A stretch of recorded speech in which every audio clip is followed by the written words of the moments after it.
Alrighty. Just getting some work done, working on the channel a little bit, answering some questions, uploading some content, waiting for the internet guys to get here. We're getting high-speed internet today. Right now our internet's at like 12 megabytes per second between like 4 different devices. It's ridiculous. It takes like 3 hours to upload a 25-minute video in 1080p.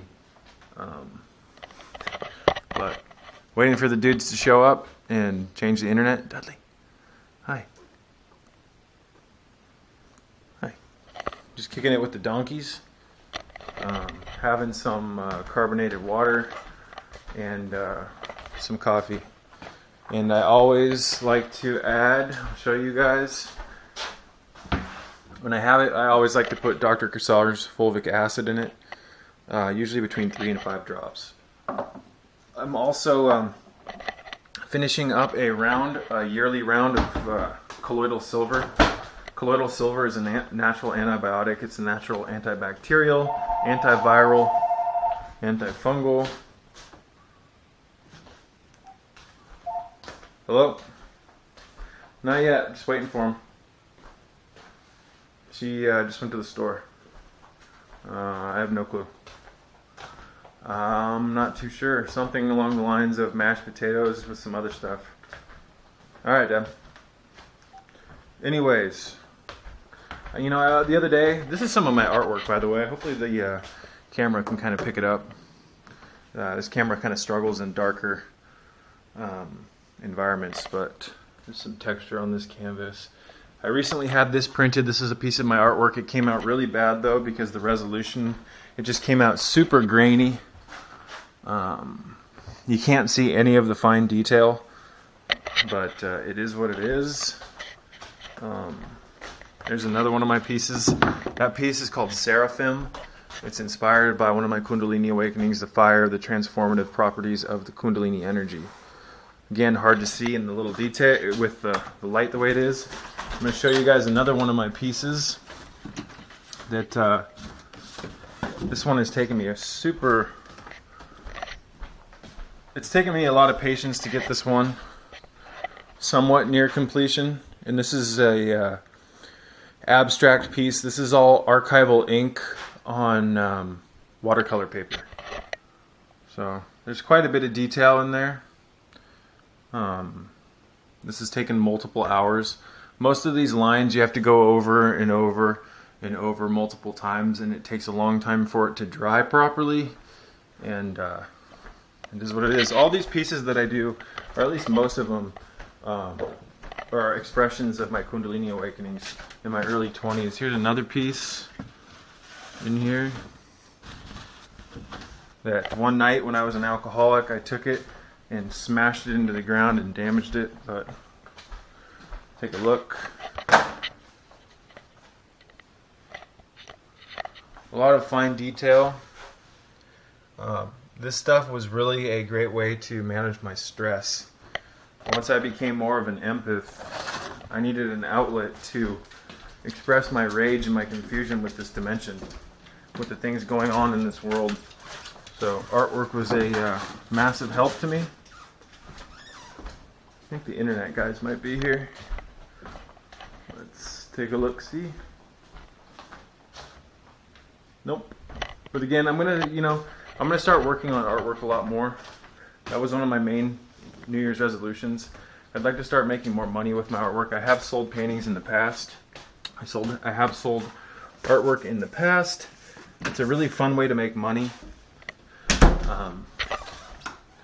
And you know, to be a professional artist, I mean, what an amazing job that would be. That would provide you so much freedom to be nocturnal, to do the things that you want to do, to have more of a life that's not based around being plugged into the matrix. It can be done. People say that it's hard to become an artist in today's world, and while that may be true, it's hard to become anything successful. Nothing good comes easy. So just experimenting with some stuff. I've got a little bit of niacin here, some of Dr. Cassar's ionic magnesium. I do like the Alvera aloe and almonds deodorant. It's one of the most natural deodorants that you'll find in the mainstream supermarkets. Probably the most natural deodorant other than the salt forms of deodorant, and I don't recommend those. Got a little glycine here, a $95 bag of blue-green algae, a little diatomaceous earth, a little food-grade hydrogen peroxide, a little magnesium oxide, a little citrulline powder, big-ass bag of cacao, Ariba Nacional Fina de Aroma cacao. Got some Brussels sprouts, getting ready to cook those tonight. Some potatoes, all organic. Got a big ass thing of fruits and vegetables. Charging my light for my camera. Homegrown peppers that we've dried. And we take those and we pulverize and crush them into a powder. Stuff has a lot of capsaicin in it. It's super hot. Got 4 different varieties. A little bit of hot cayenne pepper, 100, or that's 90,000 heat unit. African bird's eye cayenne pepper. I like to buy my salt in bulk. I don't care what people say about salt. I have my own opinions about salt. There's a lot of salt hate in the vegan community, especially within the raw foods community and the mucusless diet community. It is what it is. We all have different opinions. We should all come together regardless of whether or not we have variations in our dietary ideologies, philosophies, and beliefs. Huh, Dudley?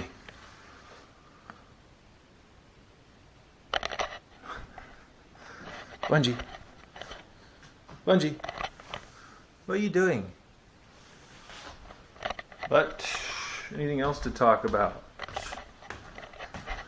Not really, that pretty much sums it up. In all honesty, I'm just super excited to tackle the new year. I've got a lot of plans. Really need to start using this microphone more for my videos. Really nice microphone, Snowball Ice. That's what that's called. Anyways, I'm ranting at this point. You know.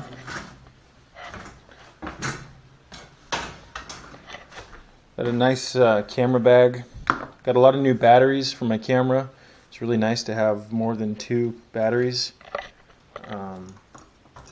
Because, you know, you use this camera, this GoPro, in a certain... If you use it in 1080p and shoot at 60 frames per second, the battery does kind of dwindle pretty rapidly. But I love this camera. It's really nice to have extra batteries. Let's see what we have in the refridge. Not much, to be honest. Anyways, got some celery growing here. You can cut the ends off of the celery that you buy at the store or wherever, the farmer's market. You can put them in water and they'll start to grow, and then you can plant that. And celery is a super hardy plant. It will grow. It's not one of these specialty plants like Calea zacatichichi or some of these other plants that are rather difficult to grow. Calea zacatichichi is the Mexican dream herb. It's a shamanic herb used by the Mexican shamans. It has been used for a very long time by them to induce states of euphoria and bridging the gap between the conscious mind and the lucid dream realm, the astral plane. It works miraculously, in my opinion. It's rather expensive, and it's rather difficult to get authentic Calea zacatichichi, also known as the Mexican dream herb. There's a lot of bullshit on the market right now. There's a lot of people are consuming the non-bitter form of Calea zacatichichi. It doesn't have the power or the nutritional capacity to stimulate the brain to the degree that the bitter forms do, the authentic forms of the Mexican dream herb. I've consumed it on a handful of occasions. It does induce rather intense dreams. Often they're nightmares, in my own personal experience, but they're necessary nightmares, things that you need to see, things that you need to go through. And I'm not afraid to have nightmares. I think they're interesting.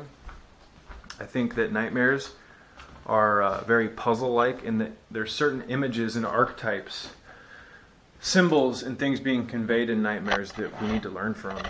There's a lot of debris in the psyche, ladies and gentlemen, and certain herbs can actually help bring the debris out of the unconscious mind into the conscious mind and its recognition so that we can acknowledge them and attempt to transmute them by decoding them and dissolving them. But there's a hummingbird out there. Just flew away. It's been really nice here in California the last few days, but it's super gray out right now. My body is just craving sun. So I'm going to drink this coffee and get some work done. Peace be with you all.